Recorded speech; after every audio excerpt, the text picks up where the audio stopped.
Good evening, everyone, or late afternoon, depending on which coast you are joining us from.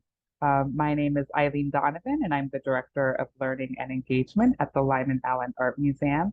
And we are pleased to have a special virtual program this evening, again, cross country, with artist Chloe Atreya, speaking about her temporary installation at the museum, the Tidal River Reverses Flow, which is now on view. So if you're in the Connecticut area, we would love for you to stop by and see this work. And particularly next Friday at 5 p.m., we're going to have a reception on site at the museum with Chloe Atreya. I want to give as much time as possible to let her speak, so I'll give just a couple of Zoom etiquette for the museum before we fully start. We're pleased to have this presentation, and the first portion of about 35 minutes or so will be Chloe focusing with her presentation. After that presentation, then we can return for questions and conversation. We will happily monitor the chat in the meantime. For anything that myself and our curator can take care of, but we request that folks hold questions majority until the end of the presentation. This is being recorded and hope to put it on the museum's YouTube page later on so that you can view and share later on. So just please be aware of that as well. And also, I will also request that people remain on mute during the first portion of the presentation. Okay, so Chloe Atreya is an artist, oncologist, and cancer researcher based in San Francisco, California. She has deep roots in the New London, Connecticut area spanning over 15 generations. She lived in Connecticut from 1998 to 2005, earning an MD and a PhD in pharmacology from Yale School of Medicine. Atreya was active with ArtSpace New Haven and launching the Nest Arts. My intro's not important. There we go. Okay, perfect. She has participated in over 25 art exhibitions, notably Shifting Affinities at Yale University Art Gallery in 2004, Mythical Nation at ArtSpace in 2003, and Tributary: One Stream into the Larger Pool, a solo show at Grand Projects Gallery in New Haven. Atreya had an early interest in genetics, and as an oncologist caring for people with advanced cancer, she often thinks about ripple effects through multiple generations. She also co-leads the multiracial Deep Refuge group hosted by East Bay Meditation Center in Oakland, California, where questions related to identity and belonging are explored. I'm going to stop sharing my screen, but what we've been viewing at is a close image of the artwork on view at the museum. And so I invite Chloe to share your screen and continue the program. Great, thank you so much. And it's nice to see everybody's names up here. Thank you for being here. I'm going to share my screen now.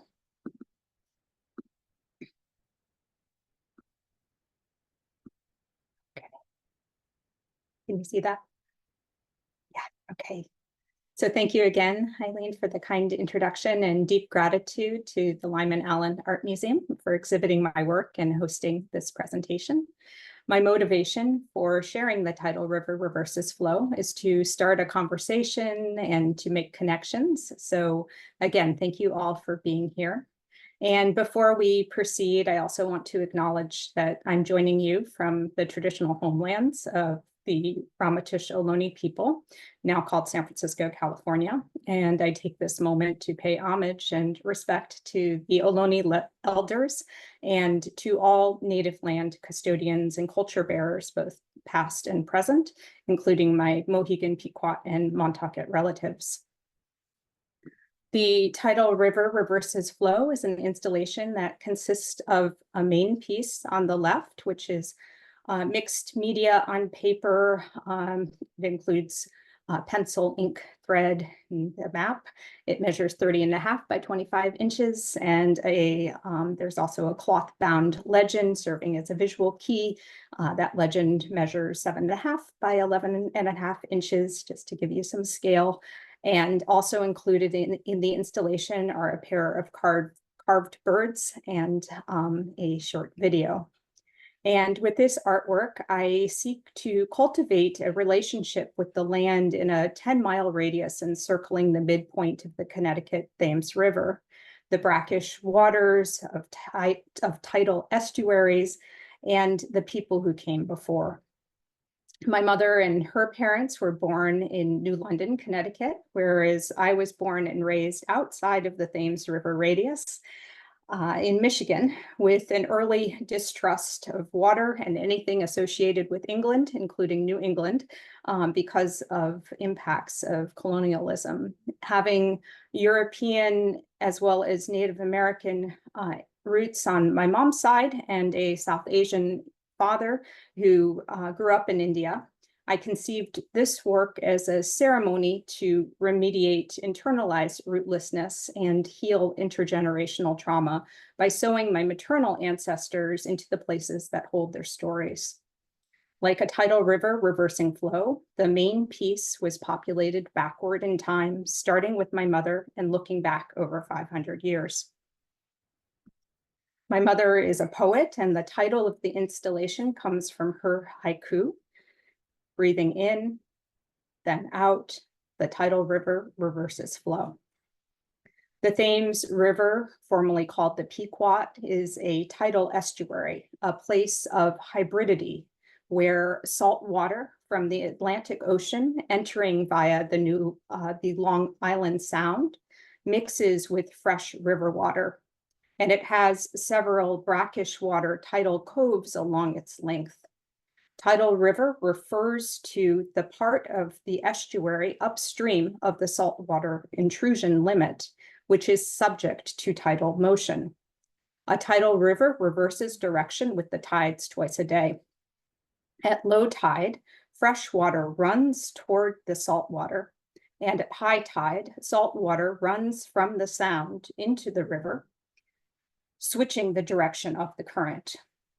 In my work, reversing flow involves looking back at history to understand how the past influences the present, affording the possibility to change course.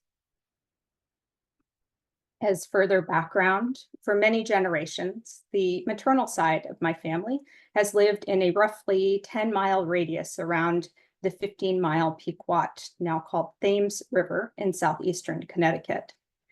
And the anglicized name Connecticut derives from a word roughly meaning long tidal river in the Eastern Algonquin language of the Mohegan Pequot people. The Pequot River flows from the junction of the Yantic and Shetucket rivers, translated as one side of the tidal river, and land between rivers, respectively. And the land at the confluence where the Pequot River originates, now called Norwich, was purchased from Mohican sachem Uncas in 1659. And the river mouth, opening into the Long Island Sound, is flanked by settlements presently called New London and Groton. And formerly both were known as New London and originally called Pequot. The Pequot River was renamed the Thames River when New London replaced Pequot in 1658, after my first European ancestors had already settled in the area. And also included in the exhibition are these two birds that were carved by my mom's paternal great-grandfather, Henry Hammond Fowler, around 1950 in the Mohegan tradition. Fowler's birds, which I grew up with, were a principal inspiration for this project. And this is Henry Fowler. And although he had Mohegan, Pequot, Montucket, and European ancestry, he identified culturally as Mohegan. And it captured my imagination that there was another craftsperson in the family. And I also wished I could ask him about his experiences of being multiracial and transcultural. My grandfather collected his grandpa Fowler's birds and would bring Grandpa Fowler cedar And my mom recalls that at family picnics on the Fowler's property, he was always whittling. A gardener by trade, he lived close to the land in Ledyard, Connecticut. And there he collected rainwater rather than installing indoor plumbing. And he was married to Minnie, a practical nurse, and they had 7 children and 40 grandchildren, including my grandfather. The first marriage of their daughter, Laura, my mom's paternal grandmother, was to the son of Jewish immigrants from what was then called Galicia, Austria. So my grandfather, who served as an Army Air Corps pilot in World War II, had a Jewish last name. And my grandparents' marriage also brought together divergent communities. And I'll tell you a bit about my maternal grandmother's prominent New London family before returning to my own work. Starting with a painting, which sparked my interest in the Lyman Allyn Art Museum over 25 years ago. My mom visited the museum to view work on display by her maternal relatives. And most memorable was this painting of the 1882 Orioles comet falling over New London by Leander L. Gardner, gifted by Mrs. Arthur Burr. And Mrs. Arthur Burr was Ethel L. Gardner Burr, the artist's daughter. Ethel and her husband, Arthur, lived next to my mom's maternal grandparents in Pleasure Beach, Waterford, while she was growing up. So Arthur was my mom's great uncle. And here are photographs of my mom's maternal grandparents, Alfred and Edith Burr, in 1911, when they were both age 32. The Burrs were active in New London commerce and politics from the late 1800s to the mid 1900s. They bought and developed Ocean Beach as a shoreline resort. And pictured here is another painting in the Lyman Allyn collection. It was started in 1881 and finished in 1911 when the photograph was taken. The description reads that it depicts a beach scene and lighthouse on Osprey Beach in New London, Connecticut. Osprey Beach amusement area was operational from 1881 to 1885 when it was raised, and it was accessible by boat from downtown New London. And in 1888, Ocean Beach was opened by the town for residents. And here is a slightly later painting in the Lyman Allyn collection of a more populated Ocean Beach. This view from 1920, the year before my maternal grandmother was born. And I'll add that when my mom visits me in San Francisco, our Ocean Beach at the far end of Golden Gate Park is her favorite pilgrimage spot. And Edith Burr was a gifted quilt maker. My mom and I both grew up with her quilts. And whereas my mom dreamt about what the dresses that the fabric scraps came from looked like, I imagined being the fabric designer, coming up with the patterns and selecting colors. And I also thought about choices my great-grandmother must have made when piecing the quilt together. And a trauma for Edith was the death of her 5-year-old daughter from a childhood illness. And as a result, she had trouble bonding with my grandmother, who was born 6 years later. However, she was a loving grandmother to my mother, who enjoyed sewing with her. And I see Edith Burr's sewing, Henry Fowler's carving, my mom's poetry as resilience practices. And now back to my artwork, starting with my process. So I wanted to explore human geography and genealogy. So a first step was to trace my maternal family tree, the names, years, and places of birth, death, and burial of ancestors from whom I'm directly descended, meaning grandparents and their parents, not aunts and uncles. And drawing on my research background, I manually extracted and cross-checked information found in several public databases. And I was surprised when I kept finding more relatives, adding more and more sheets of paper. And I entered all of the data into a spreadsheet for a total of 234 relatives identified as living in that 10-mile radius centered at the midpoint of the Thames or Pequot River over 15 generations. And this spreadsheet facilitated organization and analysis, and I'll talk about data analysis findings at the end. I delineated the geographic area where blood relatives were concentrated using a road atlas from my time in New Haven, shared with my then partner, Tom Casey, who loved maps and running. And sadly, Tom drowned kayaking along the shore of the Long Island Sound near Branford, Connecticut in 2002. And all of my creative work, and especially the Tidal River Reverses Flow, is in some way a tribute to Tom. And pictured here is an invite postcard to Tributary, one stream into the larger pool, a 2003 solo exhibition at Grand Projects Gallery in New Haven, where all of the works were created from Tom's belongings.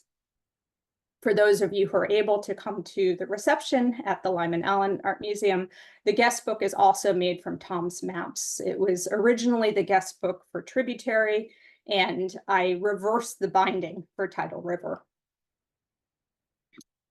I'll also mention that old maps were consulted to match people to their appropriate geographic locations. For example, the Jewish thread of my family settled in Norwich, Connecticut, and the Norwich city limits for this project are based on an 1876 map rather than today's much larger metropolis perimeter. After cutting out the radius region from the atlas and prior to sewing in the markers, which I'll talk about next, I whited out words and numbers made official by colonization. Ghosting these labels with correctional fluids serves to restore the land to a more natural state, while highlighting the indigenous words that are retained. And corruptions of native words like mystic from Missitook, meaning Great Tidal River, are preserved, acknowledging that all the names are Roman alphabet approximations. The result is a quietening of the printed map, bringing attention back to nature, revealing the indigenous place names also recalls what human vocalization might have sounded like pre-colonization. I think of a beautiful Tending Nature episode that's called Decolonizing Cuisine with Mak Aham, featuring Cafe Ohlone chefs Vincent Medina and Louis Trevino. In this episode, when Vincent speaks to the plants in the Chochenyo Ohlone language, he reflects that for the native plants, he is gathering with care, and for the land that is also hearing his words, it must be like hearing something familiar that's comforting, like an old song you're familiar to, or like, you know, your grandmother's voice or something like that. Now about the sewing. So I sew into all of my artwork as a healing process, and I started this practice about 3 decades ago before I even started my medical training. And here, individual DNA transmitting relatives are indicated with embroidery thread, the colors coding for different parts of the family tree as defined in the legend, which I'll show on the next slide. And there are up to 2 symbols per person, and the symbols are as follows. So the X is the place where a person was born or lived in the radius, and birthplace is denoted unless an individual lived part of their life in radius, but was neither born nor died there. And then the plus sign is the place where a person died or was buried in the radius, and the place of death is denoted unless only the burial site is known. And then the star symbol is when a person was born and died in the same location in the radius. And here, the pedigree chart on the right is part of the legend. This chart provides the key to thread colors that were used in Tidal River, designating branches of the family tree. Surname prior to marriage and birth year of the originating in radius member of each branch is noted. And my mom is designated as generation 1. Circles represent female relatives and squares are males, following standardized human pedigree nomenclature. And then ancestors who are between terminal branches, like my maternal grandparents, are signified on the map with a mix of thread colors. Seeking to explore the connections between persons, place, and time, I stitch the symbols in one generation at a time, starting with my mother and ending with my earliest recorded Indigenous ancestors 15 generations back. These zoomed in pictures of the New London, Groton area were used to make about a 2-minute stop motion video that we'll post on the website after this talk. The video was created with the help of my friend, artist and founder of San Francisco Skate Club, Sean Connolly. I also want to showcase the paper forming the ground for this piece, which connects Tidal River to my current home. It was made by Pam DeLuco of Shotwell Paper Mill in San Francisco using spent grain from the Anchor Brewing Company, mixed with rags from cotton t-shirts. And the paper was sewn together with hemp twine using the same curved upholstery needle that I used to restore a sofa in college, which is the origin of my familiar practice of sewing into drawings. And another connection is that my maternal grandfather once ran an upholstery fabric store in Uncasville, Connecticut. For the corners of the piece, I created guardians of the 4 directions, wood engravings of birds carved by my great-great-grandfather, Henry Fowler. The guardians reference a symbolic element of Zen Buddhist monastic robes, which I sew by hand as a meditation practice.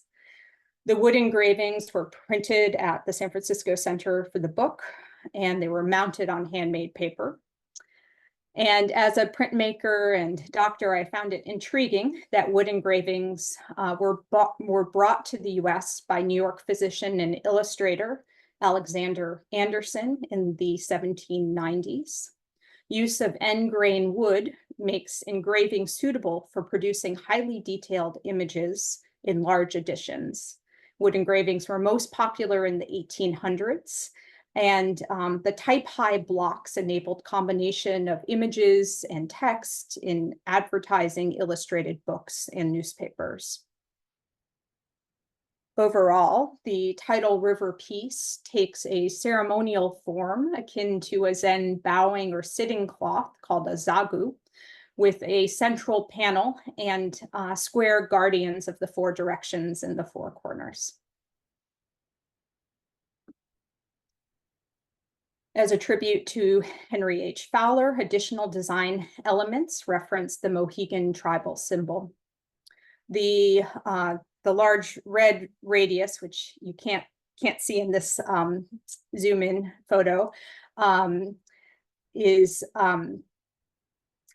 it's drawn around a red circle, which is what you are seeing here. And there was actually a fish printed on the commercial map in this central circle.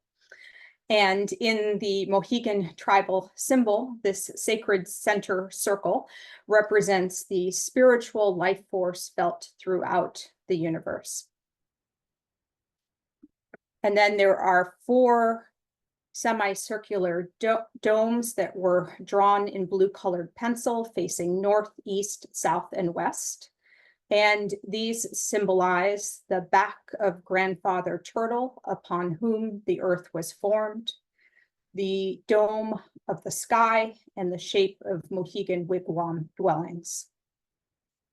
And then stemming from the guardians of the 4 directions are 4 sacred trees, which were sewn with hemp thread. And these sacred trees sacred trees of life point in semi-cardinal directions, growing from the roots of the ancestors and branching outward to future generations.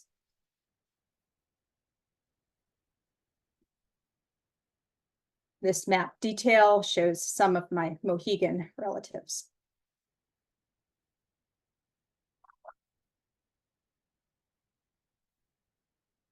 and an exception to only including blood relatives who lived within the 10-mile radius is 17 Montaukett ancestors from Montauk, 20 miles due south of Stonington, Connecticut, across the Sound at the tip of Long Island.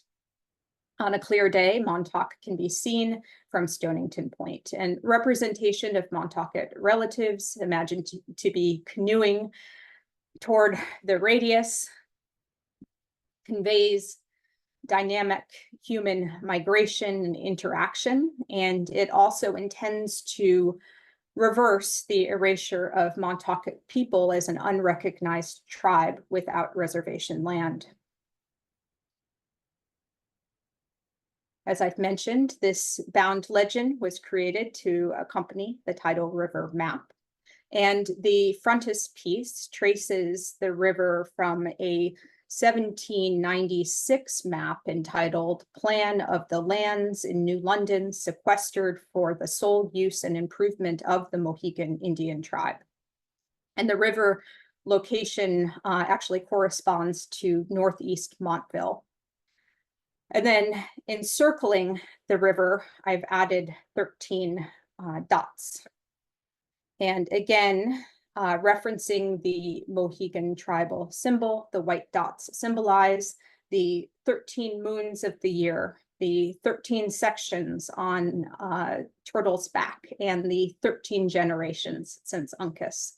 And of note, my research uncovered that I may be one of the thousands of people in that 13th generation directly descendant from Sachem Uncas, who lived from 1598 to 1683.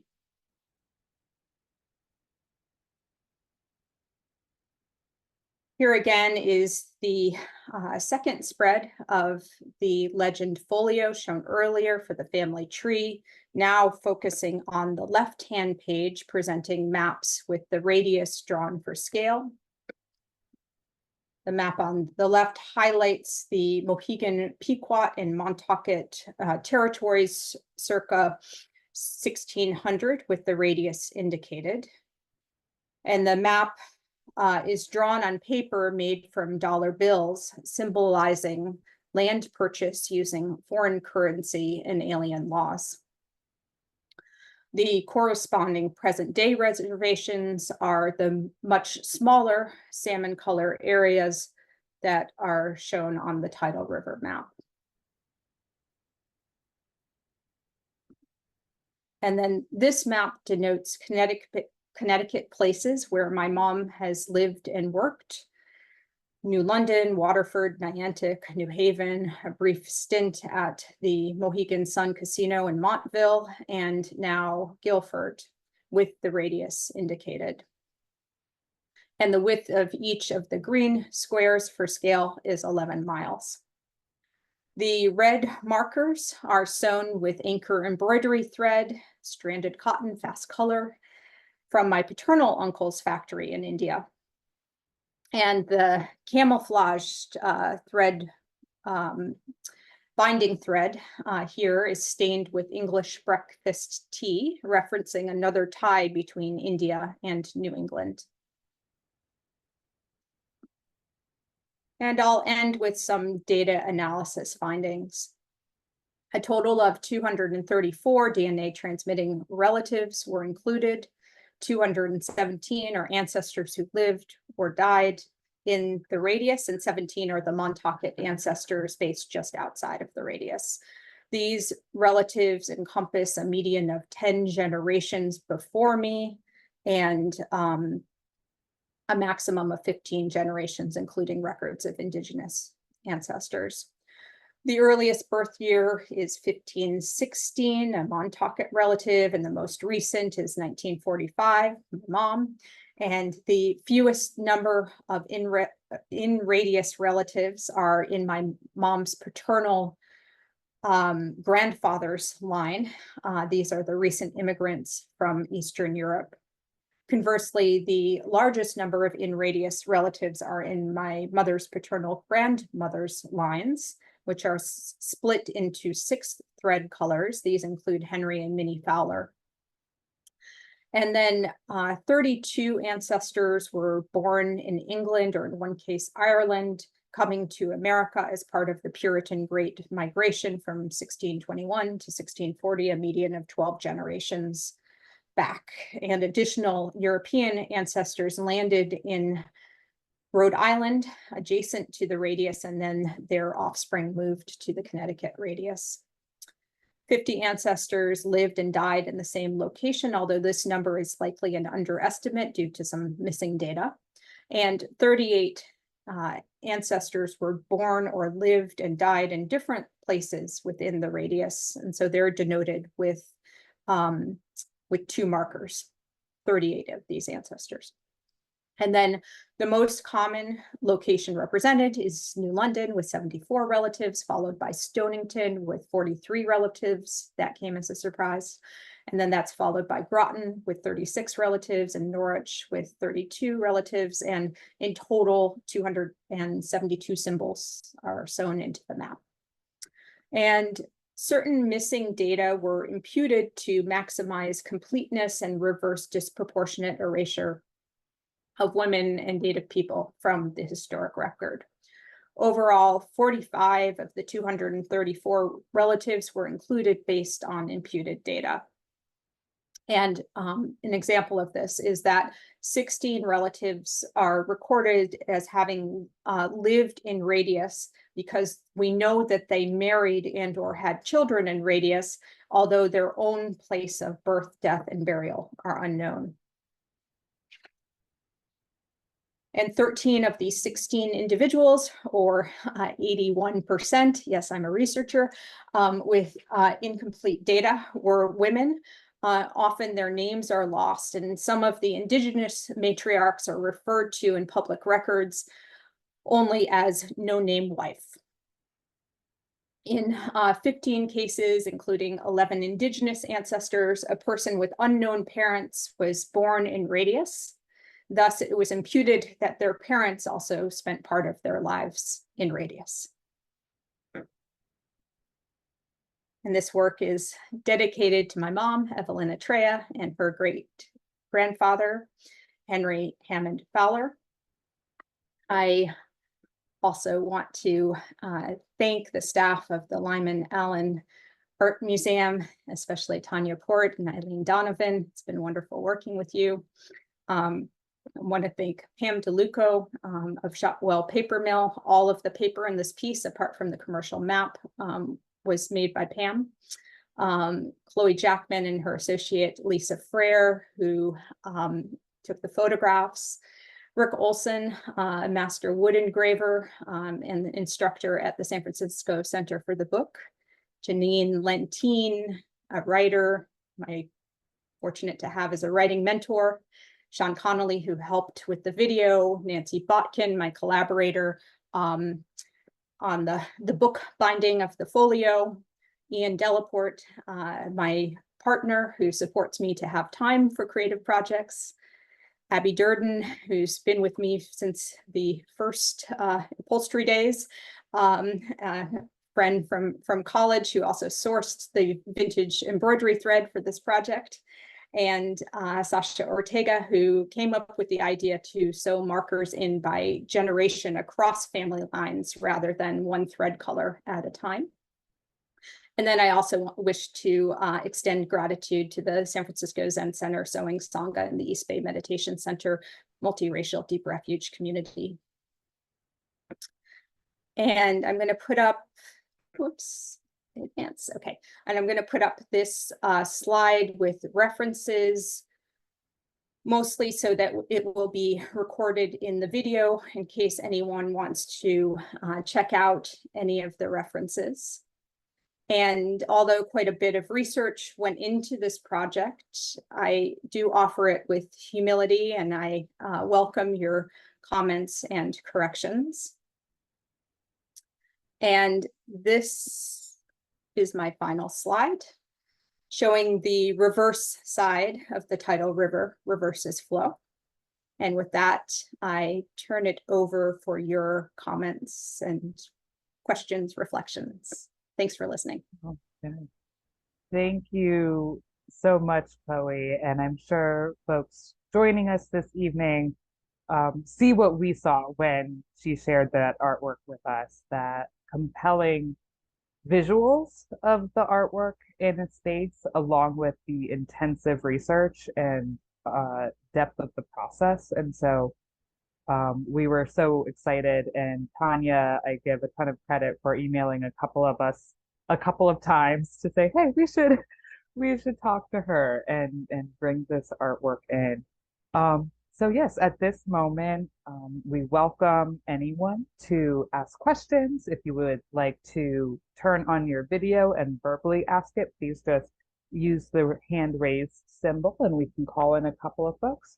Or you're more than welcome to type things into the chat, which we can share with Chloe. But again, I think maybe if or Tanya, do you have a kickoff question, or I have a couple that I've been ruminating on myself? Yes. Thank you. No, this was really extraordinary. And it's so interesting to kind of hear you talk about the process. And we, have been really fortunate to get to see the work in the flesh, but without your presence initially. And to spend a little time with it. And so it really sort of expands and enriches the experience hearing some of these details in particular. And I was really struck by the information about how you sort of sow each generation in kind of one at a time, or a generation at a time, and thinking about that kind of time-based um way that you're sort of reflecting on a particular moment, as a group, and then sort of adding another these layers, you know one after another. And I wondered, I don't know, just sort of what some of your thoughts were, which I know is a really open-ended question, but sort of in doing things this way, there is I don't know, a lot of reflection that really must have gone into sort of your decisions in terms of kind of how to frame, how you went about creating this piece. And then, sort of being in the moment, contemplating, these missing identities, or, partially named, partially known figures. I don't know if you have any, sort of particular details or moments that you remember, that really strike you about the process that you'd like to share. Yes, thank you so much for that. I think as a researcher, we tend to come up with a protocol and then try to follow that protocol. But then sometimes we need to make a protocol amendment. And so there were a couple of times when I was, making these protocol amendments where it's like, you know what, I said I was only going to do it this way, but I'm seeing that if I do it this way, then there's a bias in who is left out. And so I'm going to make a conscious decision that I'm going to alter it and change the rules a little bit, and be systematic about that in terms of who is included. So again, if I'm able to deduce that there had to be a woman who gave birth to sons who are living in New London, then I'm going to include her, even if I don't have the particular details that that I was looking for. So that was one part of it, the idea of wanting to be both systematic and flexible. And then in terms of sewing in generation by generation, I think what was interesting about that, kind of going across the tree rather than following one branch at a time, was thinking about how people may have been interacting, and people who may be part of my family who didn't know each other, or maybe they did, but maybe they're not themselves related to each other. And seeing how that built, including many of the Jewish ancestors who settled in the Norwich area, but they weren't the only ones who settled there, and sort of imagining how people may have been interacting.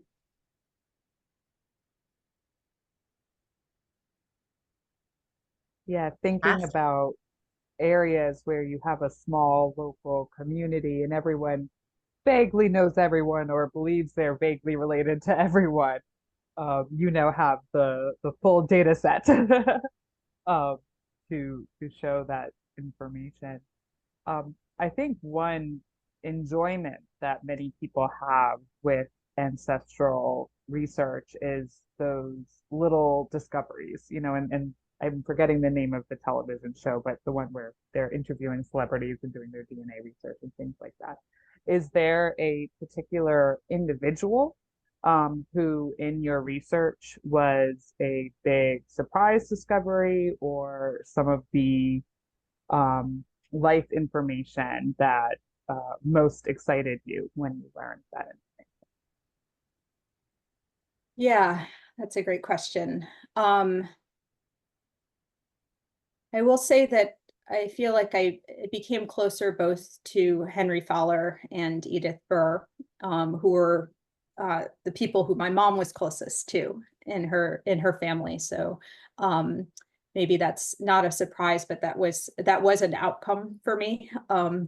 And with this project, I didn't learn that much about a lot of many of the individuals. A lot of it was really thinking about where they were placed in space, and that was interesting. Like, not surprisingly, where there's water, there are settlements. But thinking about how land got populated, and also questions that come up if about when the record says this place name, is it the place name that is it the same place that we call that name now, for instance? And I did the best that I could, and I acknowledged that I may have made some mistakes, and there, the place names are approximated.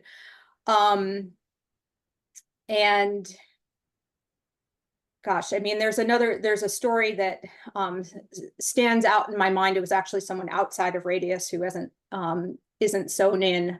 I think her name was Clara Button, who lived in Massachusetts or Rhode Island, I think Massachusetts, and was accused of being a witch. And there was documentation about how the person, her husband, took the person accusing her of being a witch to court because their house was burned down, and he was saying that that it was arsony, that she was not a witch. So that was interesting to learn about. And I think I was thinking along the same lines as Sata Ortega, who asked about surprising things in the process. And Laura Penn Harmon in the chat, noted friend of your mom's. Did you begin with a goal in mind by creating the protocol, or did the final product unfold and work differently as you worked and changed? So as you conceived of the placements and things, perhaps what changed as the protocol changed? Yeah, that's a great question. With my work, I often get to I'll get to a certain point where I know that I've decided that this part, I know what I'm going to do, and I can do this much. Like a decision to white out the non-Indigenous words and the numbers, to see how the map would feel with that change, was something that I think I did earlier than when I had fully defined the radius, for instance. And so there were certain things where it was like I'd come to a decision and I'm like, okay, I know I can take the next step. And maybe this is being an oncologist. I know I can go from this point to that point, and then I know I'm going to reach another decision point at that point, and I'm going to have to decide what the next step is. And so it was some of both. I think it was something where I wanted to be consistent, yet I didn't have it all figured out before I started. And then another question from Carol Di Benedetto that I might add a little bit. You are an oncologist in addition to practicing artist and decorated oncologist as well. When we were composing the information for the website and things, I was finding all kinds of medical information about you as well. And so from sort of decision about creating this artwork and doing the research about how long did it take you to create this piece? And then Carol's question was more directed as when is your productivity time to do these things? Because it is so time consuming, both the research aspect and then the physical work of sewing and changing the thread and things like that. When do you work and how long did it take you for this piece? Mm-hmm. Yeah. Yeah, several people have asked me when I started this piece, and that's kind of a like hard to say, exactly when that was. I think my mom had been doing some research over a longer period of time, and then there was a book group, Braiding Sweetgrass book group for multiracial people that I was part of in 2021 that led to conversations that actually I don't know, seemed to give me permission to explore some of these questions. And so that was one opening point. I actually started the piece in 2023. And at the beginning of 2023, I took a 3-month creative leave to work on this piece and some writing and other projects. And so I would say that the bulk of this work happened then. And for a piece like this, it was really helpful to have some, really dedicated time for it. At the same time, I tried to organize my schedule so that I work long hours from Monday through Friday, doing my professional job, and then I work on my artwork and writing over the weekends, and then try to take some time off that I dedicate to my my creative work as well. And I will say that the creative work nourishes my my medical practice, and in my medical practice, I'm also most interested in the human stories. So they're not completely two things, although I'm not sewing while I'm seeing patients. Yeah. Other question is, how many times did you prick your fingers Uh, creating this work of art? I embroider, and it would have been a bloodbath, I think, if I tried to do anything like this. Yeah, I don't know the answer to that. I'm sure more than once, but I don't have any memorable fingerprint pricking stories on this one. That's good. That's good. And then another question from Are Lee. Did anything you learned through the process of making this work change the way you think or feel about, the topics and themes, thinking about ancestral heritage, different cultures intertwining and so. Mhm. Yeah, that's a great question. I think, again, my real interest was in developing a relationship with first with the land and then trying to learn about the people who lived in the land. I think I started maybe with an idea it's not the land's fault, and developed like more of an understanding of the complexities of all of the people's lives, and I think more of an appreciation of all of the facets of the people. And so I think that, I mean, I know more about myself, and yet I feel like in sharing this, it's an American story. Let's say that it's not so unique to my family. And so, as a multiracial person, I'm always thinking in both and maybe it feels more integrated and kind of more sort of like humanized in some way of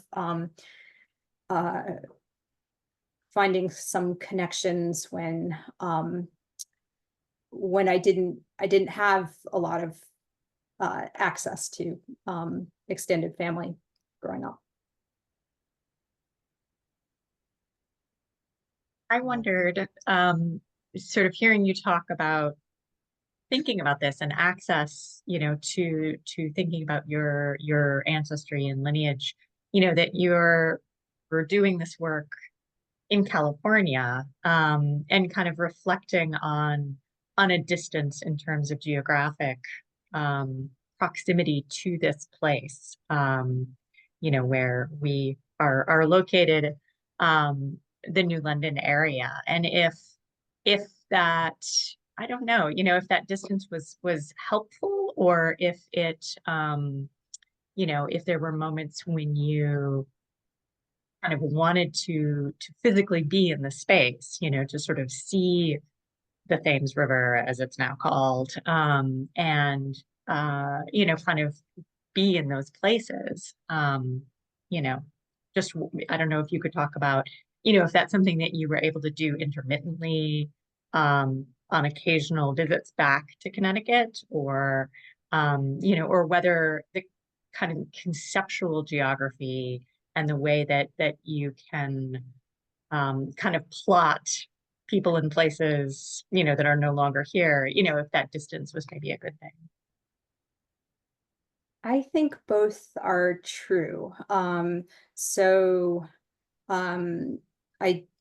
I did go back to Connecticut and visit my mom and do like specific recon visits to the Thames River, to certain grave sites and locations in radius. I didn't get to every place I wanted to, but I did go back and also tried spent some time in like the Denison Pequot Nature Reserve, and tried to think about, like how the land might have felt before big buildings were built, and that sort of thing. So there was some of that. And I think the distance and time also played a part.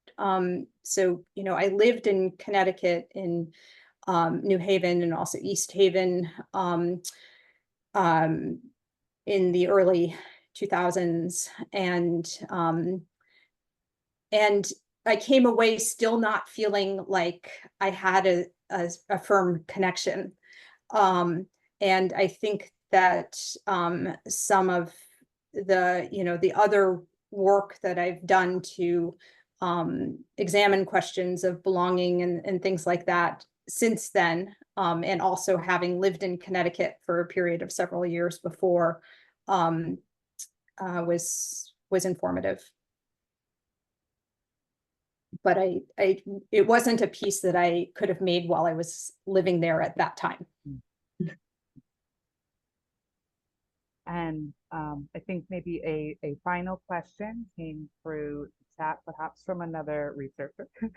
How has your theory of complex adaptive systems evolved with this development of the ancestry of the Thames River settlement peoples and your ancestral DNA forward to the present? Yeah, that's a great question, and I will clarify that that it's not my theory of complex adaptive systems. However, it is something that I'm very interested in, as Jonas has known from my prior work. I mean, so complex adaptive systems, there are patterns and variations, and certainly human migration and settlement follows some of those themes. I did work on Calvino's Invisible Cities as a metaphor of complex adaptive systems, and a lot of the work on other people's work on invisible cities.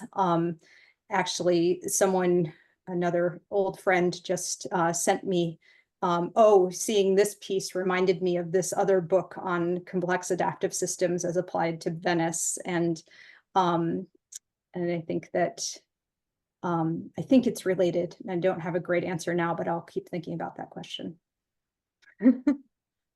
And are you, oh, we've got invisible cities. There you go.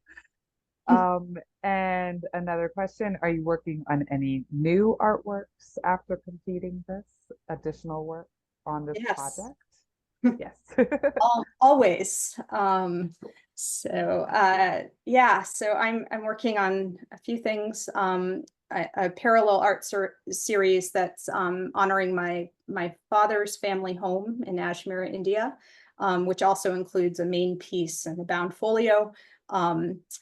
And then I'm working on a second book project, combining text and artwork, which is exploring four bridging strands of identity, which certainly ties in with this piece. And then in the professional realm, I'm excited about work to expand access to evidence-based mind-body practices for racially and ethnically diverse patients and treatment for advanced cancer. And again, I feel like that work is also very relevant to this work about understanding how both trauma and resilience are passed from generation to generation. Incredible. And as a final note, again, we would love to invite everyone to see the artwork on view, and particularly next Friday, July 26th from 5 to 7 p.m. Chloe will be with us at the museum for reception, and her mother, Allyn Atreya, will also be reading some poetry works. And so we look forward to continuing this discussion and learning with you and from you. So thank you all so much for joining us this evening. Again, we have recorded this program. I'll share it out to attendees, and we will have it online on the museum's YouTube page soon enough. So thank you all. Thank you so much, Chloe. Fantastic presentation, and we're so honored to host your artwork at the museum. Oh, the honor is mine, and thank you all for being here. I really appreciate